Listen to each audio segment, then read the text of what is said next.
এক বনে বাস করত এক সিংহ আর সিংহী। তাদের ছিল দুটো ছোট বাচ্চা। রোজ সকালে সিংহ শিকারে বেরিয়ে যায়। কোনোদিন নিয়ে আসে হরিণ, কোনোদিন খরগোশ ও শুয়োর। এমনই কিছু এনে দিত সিংহীর কাছে। তারপর বাচ্চা দুটোকে সঙ্গে নিয়ে দুজনে মিলে সেসব খেত। একদিন শিকারে বেরিয়ে সারাদিন ঘুরেও সিংহ কিছুই পেল না। বাড়ি ফেরার পথে দেখতে পেল গাছতলায় কুঁই কুঁই করছে একটা শেয়াল ছানা। সিংহ সেটাকে মারল না, আলগোছে মুখে করে তুলে নিয়ে বাড়িতে চলে এলো। সিংহীকে দিয়ে বলল, আজ কিছু জুটল না, বাচ্চা বলে এটাকে মারতে পারিনি, তুমি যা করবার করো। তুমি যাকে মায়া করে মারতে পারলে না, আমি তাকে কেন প্রাণে মারব? ও থাকুক, আমাদের বাচ্চাদের সঙ্গেই মানুষ হবে। তারপর তার বাচ্চাদের কাছে ডেকে সিংহী বলল, এই দেখো, তোমাদের একটা দাদা এসেছে, তোমরা তার সঙ্গে খেলা করবে। সিংহের ছানাদের শেয়াল টেয়াল বোঝার বয়স হয়নি, তাই দাদা পেয়ে খুশি হয়ে তারা তার সাথেই খেলা জুড়ে দিল। সেদিন থেকে শেয়াল ছানা সিংহের ছানাদের সঙ্গে বড় হতে লাগলো, দিন কাটতে লাগলো। আর দিনে দিনে তিন ছানাও বড় সড়ো হয়ে উঠতে লাগলো। একদিন তিনজনে মিলে বনে বেড়াতে বেরিয়েছে। হঠাৎ সামনে পড়ল এক হাতি। বড় বড় কান দুলিয়ে সুর টেনে গাছের পাতা খাচ্ছে। হাতি দেখে সিংহের ছানাদের সে কি তর্জন গর্জন। থাবা বাগিয়ে দুজনে তাকে তাড়া করে যায় আর কি। এদিকে অত বড় প্রাণী দেখে শিয়াল ছানার তো ভয়ে প্রাণ উড়ে গেছে।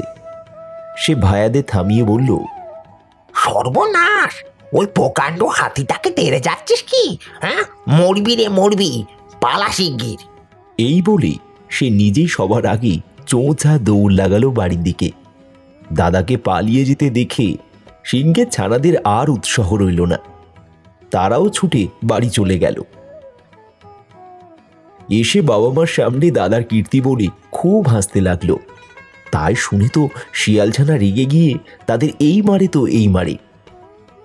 সিংহী তাকে থামালো, তারপর একটু দূরে সরিয়ে নিয়ে গিয়ে বলল, বাছা, ওরা ছোট ভাই, কি বলতে কি বলেছে, তাদের সঙ্গে কি ঝগড়া করতে আছে? রাগে ফুঁসতে ফুঁসতে বলে উঠল, ওরা আমাকে নিয়ে অমন হাসি তামাশা করবে কেন? হ্যাঁ, আমি ওদের চাইতে কিসে কম? হ্যাঁ বলো, আমি কি ওদের চেয়ে দেখতে খারাপ? না আমার সাহস কম? না আমার গায়ে বল কম? বলো। বাচ্চা, তোমার সাহস বল কোনোটাই কম না। দেখতেও তুমি খুব ভালো। তবে কি জানো, তুমি যে বংশে জন্মেছ সেখানে কেউ কোনো দিন হাতি মারেনি। তবে কি আমি তোমার ছেলে নই? তুমি আমার মা নও? সিংহী এবার শিয়াল ছানাকে ভালোভাবে আড়াল করে বলল, না বাছা, তুমি জন্মেছ শেয়ালের ঘরে, বড় হয়েছ আমাদের ঘরে।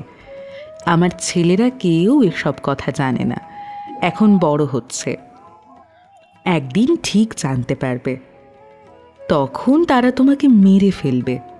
তুমি যখন জানতে পারলেই আজই পালিয়ে তোমার জাতির লোকদের কাছে চলে যাও।